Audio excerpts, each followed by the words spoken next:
ထားလားဗျဘယ်လိုပြောထားလို့ပါ ဘယ်လိုလဲအဲ့ဒါလာမယ်တဲ့သူသူစားလားဟုတ်ကဲ့လာနေမယ်တဲ့သူမတိုင်မှန်နေတော့ကျူးမရဩဟိုဒီနေ့ရတဲ့ဟိုဒါပြခိုင်းတာပေါ့နော်ညီမလေးကမိတ်ဆက်ခိုင်းတာပေါ့ပြောတယ်လက်ဆောင်ပစ္စည်းတွေပေးနေတဲ့ဆိုတော့အိမ်အောင်ပြုတော့မယ်ဆိုတော့ပြောခိုင်းတာဟာတော့ပြောခိုင်းတာဆိုတော့လေဘာသဘောတူလားမတူလားလည်းမေးခဲ့ပြီပေါ့နော်အဲ့ဒါလေးပြောပြီးတော့ဘာအနေနဲ့တော့သူပါလေသူတို့ကြိုက်လို့တော့မေးကြပါပဲဒီချိန်တော့သူတို့နားလာဖောက်အောင်မလဲအဲ့ဒါလေးပဲမေးကြည့်အာတမီးရဲ့ဒီလိုနောက်တာပြစားပြီသူကအစင်နေစင်လာရတာပေါ့ဘယ်လိုပဲလုပ်ပြပြအဲ့တော့ဘာသဘောတူတယ်ပေါ့သဘောတူတယ်ပါတယ်ဟုတ်ဆိုတော့တာသမီးတွေဘယ်နဲ့တော့ရှိရတယ်ကွာ4ယောက်4ယောက်ကအိမ်အောင်ကြတာတယောက်ကြပါလိုက်ယောက်ကြပါတာလားတာကြီးကြပါဆိုတော့ကျန်တာတော့မကြသေးဘူးအခုညီမလေးကလည်းအခုအိမ်အောင်ပြုဖို့အတွက်ခုကလာပြီးတော့မှကန့်လန့်ခိုင်းတာဆိုတော့လေဟောခွင့်ပြုတယ်ပေါ့သူတို့ကြိုက်လို့ယူပါလေကြည့်ပေါ့သူတို့လည်းမျက်လုံးပါနားပါလာမယ်ဟုတ်ကဲ့ပါဟုတ်ဒါဆိုရင်ကန့်လန့်မှုလက်ဆောင်ပါလက်ဆောင်မလို့လည်းရတယ်မလားရတယ်ဒါကြောင့်မို့လက်ဆောင်လေးနဲ့လာပြီးတော့ကန့်လန့်တာဆိုတော့ဟိုသဘောတူရနော်နောက်မှသဘောမတူရတာမျိုးတယ်နော်သဘောတူရမလားသဘောတူပါသဘောတူပါအန်ဒီယောသဘောတူပွားကြီးနော်ဒီပွားကြီးဆိုတော့ဒီနေ့ဒီလိုနဲ့တမျိုးကလေဒီနေ့ဒီလိုရဲ့ anniversary ရှိတယ်တဲ့ဘာလဲတားတဲ့သမီးတွေကဟိုမင်္ဂလာနှစ်ပတ်လေဘယ်တော့ဖြစ်သွားလဲကွာအန်ဒီနဲ့ဘာနဲ့အိမ်တော်ပြီတာဘယ်နဲ့လောက်ရှိ19မင်္ဂလာဆောင်တဲ့ချိန်ဒီချိန်လားမဟုတ်တယ်မင်္ဂလာဆောင်တဲ့ချိန်ပေးလာလားသူတို့ကပြောမှတ်ထားတယ်တကူလာလေတကူလာက2ရက်နေတယ်သူပြောတာဟုတ်ကောမမှတ်ထားဘူးလေမမီအဲ့တော့တကူလာစံ2ရက်နေ့ပေါ့နော်ဆိုတော့ဒီနေ့သူတို့ကအင်္ဂလိပ်လိုမှတ်ထားတယ်နေမှာဒီလိုကတော့ဆိုတော့ဒီနေ့ကဒါငင်္ဂလာနှစ်ပတ်လေနေ့ဘာလို့မမှတ်ထားလဲမေးလိုက်နော်ဘာလို့မမှတ်ထားလဲအခုရအလုပ်များလေအလုပ်များလည်းမှတ်ထားချစ်တော့ဖြစ်မယ်နော်ချစ်တော့ဖြစ်မယ်ဆိုတော့အန်ဒီနဲ့ဘဘနဲ့ဆိုဘယ်သူကပို့ချစ်တယ်29နှစ်တော့ဒီမှာပုံဘယ်သူကပို့ချစ်အန်ဒီကပို့ချစ်တာပဲကိုယောက်ျားကိုပို့ချစ်တယ်ဟာအရင်လည်းအခု29နှစ်ကအချစ်နဲ့အရင်အချစ်နဲ့ဆိုရင်အတူပဲလေသားသမီးကတမျိုးပေါ့မိမခတ်တမျိုးခလေးကိုသားသမီးနဲ့ကိုကတော့ကိုပြောပဲနေချင်တာဟုတ်ပြောပဲနေချင်ဟုတ်သမီးမေးတာအဲ့ဒါမဟုတ်ဘူးသားသမီးတွေချစ်တာပေါ့29နှစ်တော့အချစ်နဲ့အခုအန်ဒီကိုချစ်တဲ့အချစ်ကအတူတူပဲအတူတူတော့ပြောင်းနေသေးဒါပေမဲ့ငင်္ဂလာဆောင်တဲ့နေ့ကိုဘာလို့မေးနေငင်္ဂလာဆောင်ရဲ့ပုံဆွဲရမမှတ်တာမမှတ်တာဆိုတော့အန်ဒီခိုင်ခိုင်အဲ့တော့ငင်္ဂလာဆောင်ပါကျွေးတယ်အနီးခင်မဟင်းငါဒါကြီးတည်းနဲ့မမနဲ့တော့ပဲဟာမဟင်းငါကျွေးရအန်ဒီကအိမ်ကြီးဖိုင်အောင်ဝစ်တယ်ပန်းရအောင်ပန်းရအောင်ဟုတ်ပြီပန်းရအောင်ဆိုတော့ဘာအချင်းတော့လက်မဝသေးဘူးမဝဘူးလေမင်းလေးပဲမင်းလေးပဲအဲ့တော့အိမ်တော်ကြလာကအတက်ဘယ်လောက်ရှိပြီလဲ30ဘာ31အန်ဒီကစိတ်ကိုကြီးနဲ့ညီမလေးစမ်းပေါ့ဘယ်လိုခေါ်လဲအဲ့တော့ဘယ်လိုခေါ်လဲတော့ပါအဲ့ကိုကြီးကခုလောက်ကိုကြီးပြောပါကိုကြီးပဲတော့မပြောင်းသေးဘူးပြောင်းလဲသေးပေါ့ကိုကြီးပဲဒါဆိုတော့ဘာရင်ကဘာလငါရင်တော့ကိုကြီးကိုညီမလေးပဲတို့ကိုရဲ့ကိုကခေါ်နေစားရှိအောင်စမ်းမဆောင်လည်းအဲ့ချန်ပြီးကိုပဲချားရအောင်ဇလန်လေးတို့ဆိုတော့အရင်ကအေးရဘေးချင်းကရက်ဆိုတော့တော်တော်ကြိုးစားရတယ်ဒီမှာလေးရဖို့သူကဟိုရေကုန်မှာ10နှစ်လောက်ကြာတာခင်ဗျားပြပါလားရောက်ဒီမှာလေးကိုရဖို့အတွက်တော်တော်ကြိုးစားလိုက်ရတိတ်ကြိုးစားပါဘူးကို channel မှာလာဆိုင်တော့ကိုစကားပြောတာဟောကိုညနေအဲ့ဒီဘယ်လို propose လုပ်လဲပေါ့သူပြောပါနည်းနည်းတော့ပါနည်းနည်းဘယ်လိုမျိုးလေးပြောလဲလုပ်ပါဦးဟာဒီမှာဒီတိုင်းပါပဲအန်ဒီတို့တောင်းတာကြိုက်ရပြီးပြီးပေါ့အန်ဒီတော်တော်စဉ်းစားလိုက်ရစဉ်းစားချက်ချင်းပဲပြန်ကြိုက်ဟုတ်ကဲ့ဆိုတော့ဒီကိုကြီးကိုစိတ်ဝင်စားနေတာကြာပြီပေါ့အန်ဒီတို့ကြိုက်ကြမကြဘူးတွေ့ရလဲတာလာမရှိရလေကိုကဟိုးရံအလုပ်သွားလို့အဲ့ဒီရောက်သွားလို့ပြန်လာတော့မှတွေ့တယ်ဆိုတော့ရန်ကုန်မှာလန်းလေးတွေရန်ကုန်မှာလုပ်သွားလို့တယ်ဆိုတော့ခုဆိုဘာနဲ့လမ်းနဲ့ရှင်းမှာပဲကိုခုစားမှာပါရှင်းမှာ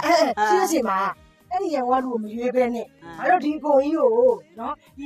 ဒီခုပြောဆိုတော့ဟိုတောင်းတောင်သားနေဒီမှာလှုပ်တဲ့ကိုကြီးကိုဘာလို့ယူလိုက်တာကိုလို့တောင်သားရိုးသားလေကိုမရှိကလုတ်ကန်ကျွေးမွေးသေးရရန်ကုန်ကဟာရဘာမှကိုမသိရတာယူရိုးသားတစ်ခုတည်းနဲ့ချက်လိုက်တာဆိုတော့ဒီနေ့ထိချက်လာတာဆိုတော့အိမ်ပြီးချင်းရတယ်တရက်အိမ်ဒီနာချင်းဆိုတော့တောင်သားဆိုတော့ဟုတ်ပြီအန်ဒီကတော့ဒီလိုမျိုးပြန်ယူလိုက်တာဘာမှကအန်ဒီကိုအဲ့တော့ကသူကရန်ကုန်မှာလေဆိုတော့အရင်နေ့ကြိုက်နေတာကြာပြီဘာရမကြောက်သူပြန်လာမှပဲကြိုက်တာလေ तू ကမြည်ကြီးတယ်ချောအဲ့ဟောရောပြန်ခက်လာလေးချောနေလို့ပေါ့ချောတာပေါ့ချောနေလို့အဲ့ဆိုတော့အဲ့အချိန်မှာကြိုက်တော့ तू လိုက်ပြောပြရအောင်ပြောပြတာဆိုတိတ်မကြလိုက်ဘူးပေါ့ဆိုတော့ကြိုက်တာ နလာလာပဲမိဘရသဘောတူပဲလေအပေးစားမိဘပေးသဘောတူပေးစား ဒီကတော့ လက်ကဒီပိုင်းရပြီ ယူရမယ့်ရွယ်ရောက်နေပြီဆိုဘာလဲ32နှစ်အန်ဒီက25တော့ဆိုယူရမယ့်ရွယ်လူကြီးတဲ့သဘောကြလို့ပေးစားရင်းနဲ့ဒီဖြစ်သွားတိတ်မကြလိုက်ဘူးပေါ့ ကြောင် ဆိုတော့ဒီနေ့ဆိုရင်ဒါမြင်ကလားတက်တန် 29 29နှစ်အတွက်ဒီမှာပါဆိုတော့မြင်ကလားနှစ်ပတ်တဲ့နေ့ပေါ့နော်အဲ့အတွက်ကိုဘာရဲ့သားလေးသမီးတွေကနေပြီးတော့မှမမရရဒါမြင်ကလားနှစ်ပတ်တဲ့နေ့လေးအတွက်လုပ်ပေးတာပါဆိုတော့မိတော်မိနေသားလေးသမီးအမှတ်ထားတယ်နော်အဲ့တော့အဲ့ဆိုတော့အဲ့အတွက်မြင်ကလားနှစ်ပတ်တဲ့နေ့တုန်းကမှတ်မိနေရတော့ကောက်တွေကဘယ်သူဖြစ်မလဲ၄ယောက်ရှိတာပေါ့နော်ဘယ်သူဖြစ်မလဲသားလေးသမီးတွေက၄ယောက်ဆိုတော့ လောက်ရတော့မောင်မရဲ့ဒိုးတိုးတိုင်းမျိုးလောက်ကြတာ ဆိုတော့သူတို့ကိုပြောပြထားတာပေါ့အမြင်လားဆောင်တော့အခုတော့ဟိုအိမ်နီးနာချင်းမမေပြန်လာတော့ကဘာညာအဲ့ဒီမျိုးတွေပြောပြပြလားတားရဲ့သမီးတွေကို ပြောပါဦးအဲ့ဒါနေ ဩပြောပြခုသူတို့သိသွားပြီနော်ဖူးစားကဘင်းကဲ့ရလေးပါတယ်လူကြီးမိဘတွေကတော့သဘောတူလို့ဆိုပြီးတော့မှပေးစားတာဒီနေ့29နှစ်ပြည့်ရောက်လာပြီပေါ့နော်အဲ့အတွက်ဒါအန်ဒီတို့ရဲ့မြင်လားနှစ်ပတ်လည်းနေ့ဆိုပြီးတော့မှအန်ဒီရဲ့ဝေရောက်သားတဲ့သမီးတွေကနေပြီးတော့ဒီနေ့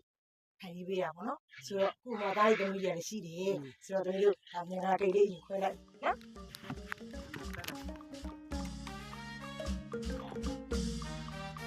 ဟိုကအဆရာပြထားရအောင်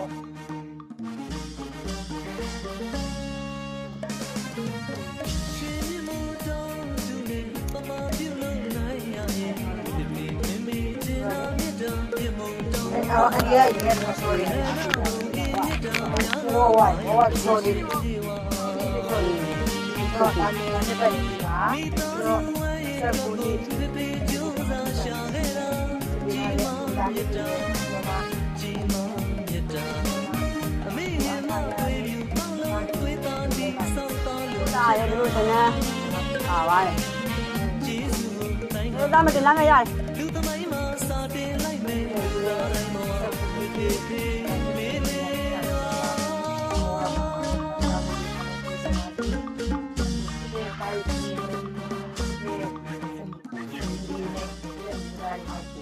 ရှင်နဲ့အောင်နေပေါင်းများစွာတိလူနေနိုင်ပါစေလို့ဒီလိုဆန္ဒပြုဆုတောင်းပါတယ်ဆိုတော့ဒီနေ့ကိုယ့်ရဲ့မြန်ကနှစ်ပတ်လည်နေ့ကိုမှတ်မှတ်ရရနဲ့အဝေးကနေပြီးတော့မှဖန်တီးလုပ်ဆောင်ပေးတဲ့ဒါတွေသမီးတွေရော ဩကျေးဇူးတင်တာပေါ့ သားသမီးတွေပြောထားတယ် မထင်တာအောင်လေးတို့ပြင်မယ်လို့ လုံးတယ် အဲ့ဒါတတိယအောင်မရဘူးတို့မလည်းပဲမတူရ ဟုတ်ကဲ့ပါတို့ပြောနေစလို့လေအဲ့တော့အနေနဲ့ဦးရတာဒီလေးမှုတ်ပေးပါအောင်နော်ဒီလိုမှုတ်ပေးပါအောင်ဒါရီလက်ခုပ်တီးပေးပါဦးဒီမှာနှစ်ပတ်လည်းလေးရဆောက်ပြီးတော့ရှင်ပါစေအဲ့ဒီချစ်ဆိုဒီမှာတော့အမှားစကားလေးကိုပြောထားပြီးရနော်ဒီကအဲ့ဒါကိုဘယ်လိုရင်ဖက်ပြအောင်ဒါကဘာနဲ့ဦးနဲ့အဒီတို့မင်္ဂလာနှစ်ပတ်လည်းနေဆိုပြီးတော့မှဒါမင်္ဂလာလက်ဖွဲ့ပေါ့နော်ဒီနေ့ကြမှာဒါတားရသမီးတွေတရားမှာမင်္ဂလာလက်ဖွဲ့တားရသမီးတွေကနေပြီးတော့မှအဖေနဲ့အမေတို့ဒါမင်္ဂလာလက်ဖွဲ့ပြန်ပေးတာတောင်းတန်အရွက်100နော်တောင်းတန်100ပြီးတော့ဒီမှာအမှားစကားလေးပြောထားပြီးဒါလေးဖက်ပြပေးမယ်နော်ဒီအနေနဲ့ထောက်ပြပါဦး29နှစ်ပြည့်မင်္ဂလာနှစ်ပတ်လည်းနေရစပြီးတော့မှနောင်ရတုများစွာအထီးတိုင်အောင်ကျမ်းပါပါစေစိတ်ချမ်းသာပါစေနော်အဖေနဲ့မိကြီးတဲ့ငွေလည်းအများကြီးတိုးပါစေတဲ့ဒါတို့သမီးတို့ကတဖန်ပြန်လို့ကျွေးမှမှုသက်ရှိကျမ်းပါစွာနဲ့နေပြပါနော်တဲ့ဆရာတဲ့ဖေဖေနဲ့မမေကြီးတဲ့ကျမ်းမာရေးကိုပြုဆိုင်ပါလို့ပါစင်ပါလေတဲ့နေ့ရက်တိုင်းမှာလည်းပျော်ရွှင်ပါစေနော်တဲ့ဖေဖေမမေတို့ကိုလည်းပျော်ရွှင်အောင်ထားပေးမှာပါတဲ့စိတ်ချမ်းသာအောင်လည်းထားပေးမှာပါတဲ့ဒါပေမဲ့အဖေနဲ့မေကပျော်ရွှင်အောင်စိတ်ချမ်းသာအောင်နေပြပါအောင်နော်တဲ့အဝေးရောက်နေတဲ့သားလေးသမီးတွေကစုံအောင်တောင်းပါတယ်တဲ့အဖေနဲ့မေ29နှစ်ပြည့်မင်္ဂလာနှစ်ပတ်လည်းနေရနေစပြီးတော့မှဘဝမှာကျန်ရှိနေတဲ့အတိုင်းမှာပျော်ရွှင်ပါစေငါတို့သမီးတို့ကတဖန်ပြန်လို့ကျွေးမှာမို့လို့အဖေနဲ့အမေကပျော်ရွှင်ရွှင်နဲ့အေးဦးခမ်းမှာကျမ်းမာမာနဲ့နေပေးပါဦးဆိုပြီးတော့မှ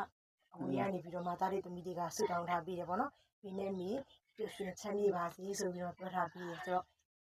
ဒီနေ့အတွက်သားလေးသမီးတွေရဲ့ဒီလိုရာဝတ္ထုဆိုတာက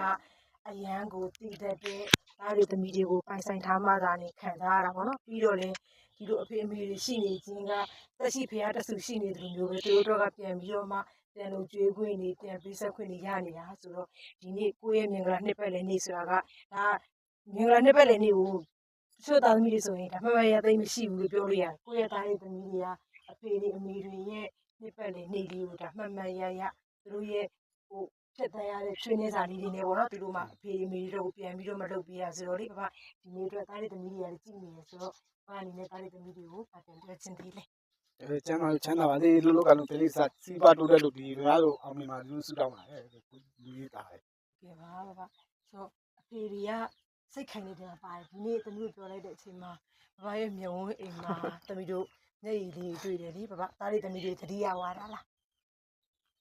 ဘာလို့တတိယရွေးနေတာ ဟုတ်ကဲ့ပါဘာဆိုတော့ဒီနေ့အတွက်ကိုပါ ဘာတနေတော့ဘာလုံးလဲလို့ပြီးတယ်လုံးလဲလို့လည်းသူတို့ကောင်းမွန်ရနေအောင်လုပ်ပြီးတယ် ဟုတ်ကဲ့ပါ အဖားလည်းအခုပါတာတက်60ပြောအဖားအခုလောကလုံးနေသေးပဲကိုညံ3ညံလုံးရှိတယ်လုံးနေတာသူတို့ အဲ့သမီးတွေတစ်ခါပြန်လို့ကျွေးတော့မှလုံးမလုံးနဲ့တော့လို့တော့ပြောထားပါတယ်ဒါပေမဲ့တော့ဘာလုံး လောက်ခိုင်းပါဘူးသူတို့က လုံးနေသေးရဲ့ဆိုလုံးအောင်မယ်ပေါ့အဲ့လိုမျိုးလား ဒီလိုပဲလောက်ရမှာပေါ့သူတို့အတည်းရတယ်ကိုလောက်ရတယ်ပူရတာပေါ့ ဟုတ်ကဲ့ပါဒီအသက်အခုဘာရဲ့အသက်60အထိပေါ့နော်သားလေးသမီးတွေပေါ်မှာသူတို့ဒီရွယ်ဒီရောက်အောင်ကျူမှုကျေးဇူးပြောထောင်လာခဲ့တယ်အဲ့ရဲ့ကျေးဇူးတရားတွေကိုသားလေးသမီးတွေအခုပြန်ပြီးတော့မှကျေးဇူးဆက်နေပြီပေါ့နော်အဲ့တော့ကောဘာနေ့အတွက်ဝမ်းသာပီတိဖြစ်ရလား ဖြစ်ပါတယ်သားသမီးတွေကကိုလုံးဒီကပြောညတိုင်းပြောရတူနေဟိုမလာလို့ခေါ်နေလိမ္မာပါလေ လိမ္မာပါလေဆိုတော့၄ယောက်တွေကလိမ္မာဆိုတစ်ယောက်ဆိုဘယ်သူဖြစ်မလဲပါဒီမှာတော့3ယောက်ပဲရှိတယ်ဆိုတော့လေ အကုန်လုံးလိမ့်ပါလိမ့်ပါရဲ့ တာကြီးလားတာငယ်လားတမီးအလက်လား မိရအကြီးဆုံး ဟောတမီးအကြီးဆုံး မိရ အကုန်လုံးတူတူပဲမိမကွာမွေးရတာကိုမကောင်းလည်းမပြည့်ရဘူးလေကောင်းလည်းမပြည့်ရဘူး ဆိုးရသူတယောက်တော့ရှိမှာဘယ်သူလဲပါအဲ့ ဟောပါမာနေမောင်းငယ် အငယ်အဆိုးဆုံးနဲ့အဲ့ဆိုအဆိုးဆုံးမှအခုတော့လိမ္မာနေပြီထင်တယ်နော်လိမ္မာနေပြီလားမောင်လေးတော့ဆိုတော့ပြပြအခုငိုနေတယ်ဗျငိုတဲ့မျက်ရည်လားဒါတော့ဖြစ်နေပြောပြပါအောင်တားလေးသမီးတွေ ဟုတ်လား အဖားတော့ဘုံမန်းသားပါလေသူတို့ကောင်းကုန်နေရတာချင်း ဟုတ်ကဲ့ပါ ဟိုကတော့ဟိုနေပေါ်မိဘတယောက်လည်းလုပ်ပြရမတာဝန်ရှိရတယ်လေဟုတ်တယ် ဟုတ်ကဲ့ပါဗျ ဒါပေမဲ့ဟိုနေပြောတို့ရတာဒီလေရပြီးအဖားတို့လည်းရှိတို့ပို့တာတွေစစ်ကုန်းနဲ့စားပြီးဒီဘက်ကိုပဲရှင်းလျှောက်သွားမှာ ဟုတ်ကဲ့ပါ ခက်ခါသိကောင်းတာမှမဟုတ်တာ ဟုတ်ကဲ့ပါဗျတားလေးသမီးတွေတော့လုံးဝလည်းဒါအကောင်းမွန်ဆုံးတွေစူးစမ်းပေးနေရဆိုတော့လေအဒီယာရောဒီနေ့ငလာနှစ်ပတ်လည်နေ့ကစပြီးတော့မှတားသမီး4ယောက်လုံးဖတ်ပြောချင်သေးလေဒီနေ့ပြုလုပ်ပေးရတော့ပေါ့ ကျေးဇူးတင်ဝမ်းသာတယ်လို့မိဘပေါ်နားနဲ့ပြကြပေးလို့တမ်းကြီး ဟုတ်ကဲ့ပါ သနာရရတယ်ဝမ်းနဲ့တာကျေးဇူးလွတ်တင်တယ် ဟုတ်ကဲ့ပါဒါမျိုးကိမှုတွေခွဲလိုက်မယ်နော် လို့ခွဲတယ်မီးရ ဟုတ်ကဲ့ဒီတန်လို့နော်ဒီမျိုးလေးငလာနှစ်ပတ်လည်နေ့ဆိုတော့လေကဲခဲ့ပါပါ ဒီခွဲရ ဟုတ်ရတယ်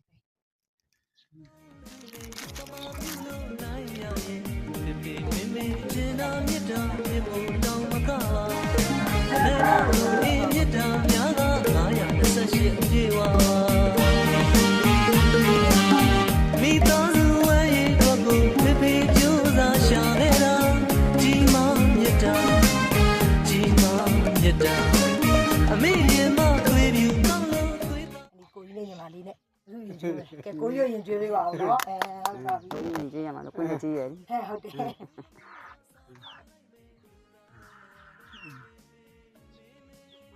ကဲကိုကြီးပြင်ညီမလေးလေပါ ဟောဟုတ်မှာခွန်းလိုက်ပါ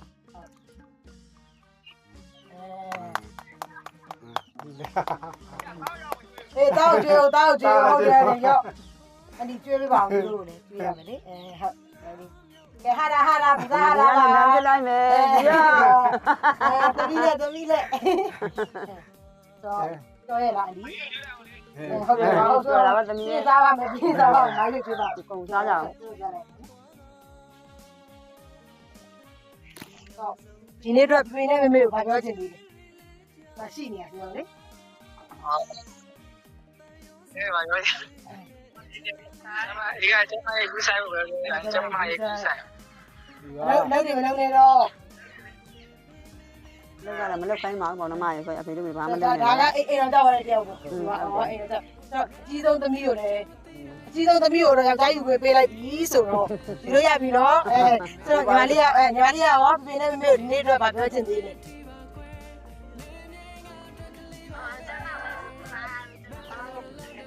ကျမအောင်မနေပြီကျန်တာဘာမှမဘူးနဲ့နေရလေအရန်ပူတယ်ဆိုတော့လှုပ်တယ်ရှော့လို့ပါတော်တယ်လေးတိတ်ကိုသွားပါနဲ့တခါတည်းမှာပဲရော မာနာရနေတိုင်းပုံပြောနိုင်တယ် သွားခိုင်းဆိုတော့ဖေနဲ့အမေကအချစ်ဆုံးဆိုရင်ဖြစ်သမီးတွေအဖေပူချစ်တာကြတယ်နော် ဟုတ်တယ် ဟုတ်လားသမီးတွေအဖေပူချစ်တာကြတယ်ဆိုတော့သားရရော ဒါတွေဖြစ်ပါရဲ့ အမေကိုပို့ရမှာခုနစိုးလို့ဆိုတော့မောင်လေးမတွေ့တော့ဘူးနော် အလုတ်စင်းနဲ့တန်းတန်းတင် ဟုတ်တော့ မိဘပေါ်မှာကိုကအမြဲတမ်းပြည့်နေမှာနဲ့ဒီဖြစ်တဲ့တော့ပေါ့နော်နောက်ထပ်ခံကောင်းခြင်းတွေအများကြီးရရှိပါစေမိမိပေါ်မှာလည်းစိတ်ဆန်းသာအားနိုင်ပြီးတော့မှဒါလေးတို့လည်းခံကောင်းခြင်းတွေတော့ရရှိပါစေလို့မရှိတော့ဘူးရနော်အောင်ရောညီမလေးတွေအကုန်လုံးနော်ဟုတ်ကဲ့ပါဆိုနေ့ပြင်းနေမျိုးဟိုကကြောကျင်ကြောလေးရတယ်နော်ညီမလေးကြောလိုက်နော်နေ့ပေါ်မှာအန်ဒီနဲ့ဥရောပေါ်မှာပေါ့နော်အန်ဒီရဲ့သားလေးသမီးတွေကကာယကမှုဝစီကမှုမနောကမှုတဘာဘာနဲ့မြန်ပြစ်မှားခဲ့တာများရှိခဲ့မယ်ဆိုရင်ဒီလိုအင်းရညီမလေးတို့ပေါ်မှာဖွင့်လို့ပေးပါနော် လို့ပါတော့ရဆွလို့ပြီးတဲ့ကိုလာမင်းရေ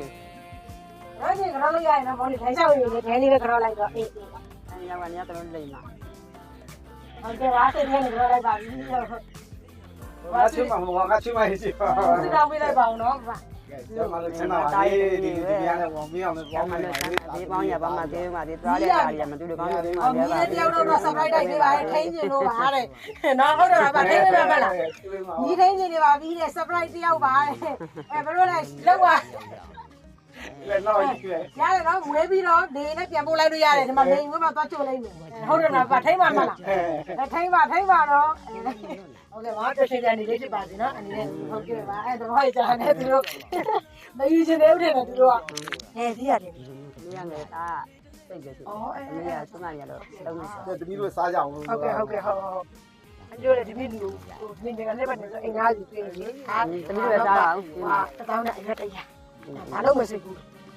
အဲ့လိုမဲ့တမီးရဲ့ကိုတုတ်ချင်ရတော့အများကြီးပေါ့ကိုမပြည့်တော့လူရ ဘာ တော့ လို့ ပဲ စိဘူးလို့ပေါ့ ဒီကလုံးမှာတော့စဉ်းစားနေတာလေ ဟောဒီငယ်လုံးမကြီးငယ်လုံးမကြီးအောင်ဆိုတော့ဒါဆိုလောက်သွားပြီနော်လောက်လေးထပ်ပေးမယ်မလား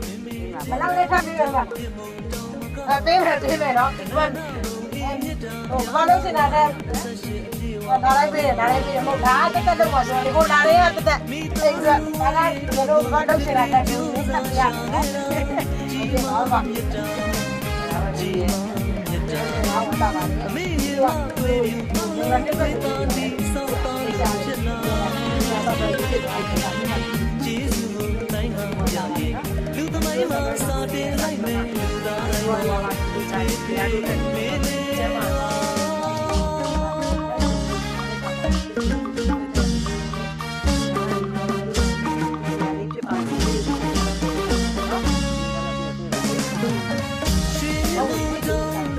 တ်တယ်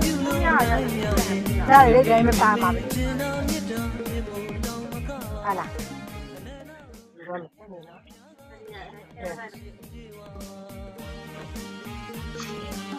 29နေငါနှစ်ပဲလေဆိုတော့ဒီမှာညီမလေးကကိုရုံနာမလားကိုရက်ညီမလေးနာမလားအဲ့တော့နော်ညီမလေးကကိုရုံနာမလားကိုရက်နာမလားဒါလေးနားလေးလားဟုတ်ကဲ့ပါညီမလေးကကိုရုံနာမလားပါပါဟုတ်ကဲ့နည်းနည်းဝေးသွားတယ်ပြပြတော့ပြောတော့ရဲရအောင်မတော်ဘူးခဏတော့နန်းပြီ နောက်ပြတာဟော ဟုတ်ကဲ့နန်းပြီပဲအေးပါနန်းပြီတော့ပါလေအေးပါဒါလည်းတပည့်တော့မရှိဘူးဆိုတော့ပေါ်ပြီနော်ဘယ်နဲ့ဘယ်လိုပြောနေလဲလုံးပါအောင်နန်းပြီအဲ့တော့ကောက်လို့ရတယ်နော်အဲ့ဒီရှောက်သွားတာအဲ့ဒီရှောက်သွားတာတော့ငါဖြစ်ပဲဒီလိုချာမေတလေးချစ်သွားရအဆက်ရှိဟောရတယ်ရတယ်ဒီတော့အဲ့ဒီတဲ့ဒီကလာကပို့ကြည့်ရတာလို့ငါတို့နော်ဒီကလာဘောမှာအဲ့ဝဆုံးနေတဲ့ကိုတော့လာကြည့်ကြပါတော့ဒီလိုပဲဒီအမတ်ရဖြစ်သွားလို့ပန်းစီတော့မှာဘုံရုံးမတဲ့ခါလာပြီးတယ်အဲ့ဒီအကျိုးမထားတဲ့ပုံစံလေးအဲ့ဒါတော့ဒီလိုလေသူကအဲ့လိုပုံပန်းရောက်စမ်းနေအောင်ဒီတိုင်းဒီမှာတန်ကြီးပါတယ်ပန်းရောက်ပါတယ်ဒီလိုဒီလိုပုံစံမှတ်ရဖြစ်သွားဒီမှာဘာသာကြုံပြီးပြောတယ်နော်ဒီစားမချစ်တဲ့ပုံစံကိုရှာရအဲ့လိုပြောမှတမီးရဲ့ပုဒ်တာပေါ့အဲ့မောပုဒ်တယ်ပါလားအဲ့ဒါတော့မောဟုတ်ရပါဒီရတယ်တမီးကြတော့လာနေတယ်ဒီရတာတော့နော်ဒီကိုဆိုတယ်ဆိုရတဲ့ပြောတာအဲ့ဒီတမီးရတယ်ပါလို့ဒီလိုလုပ်ပြရတော့ဒီလိုပြောပြီးတော့ပြုံးပြီးနော်ဟုတ်တော့ဟိုပါလေအင်္ဂလိပ်ကိုလည်းနည်းနည်းပြဝေးလေးပေါ့ပြောသားမယ်ပေါ့နော်ဟိုပါလေငါရောတမလေးရှာနေမှာမလားဟုတ်ဒီတော့ဘာလို့မလားဒီ ပါတယ်အဲ့လိုပြောလို့ဆိုမျက်ရည်နဲ့ဝဲဝဲတာလေစီစီအမကလည်းအဲ့လိုပြောလို့မျက်ရည်ဝဲခုလည်းဘာလဲမျက်ဝဲတော့မျက်ရည်လေးနော်ဟုတ်ကဲ့ပြောရလို့မတော်ပါနဲ့ဟုတ်ကဲ့ဘုရားပါ တောင်းနေမှာတယောက်ဖြစ်928နှစ်တာအပြည့်အဝနဲ့ဖဖေရောမမေရောအချစ်ကြီးချစ်ခဲ့ကြပါလေ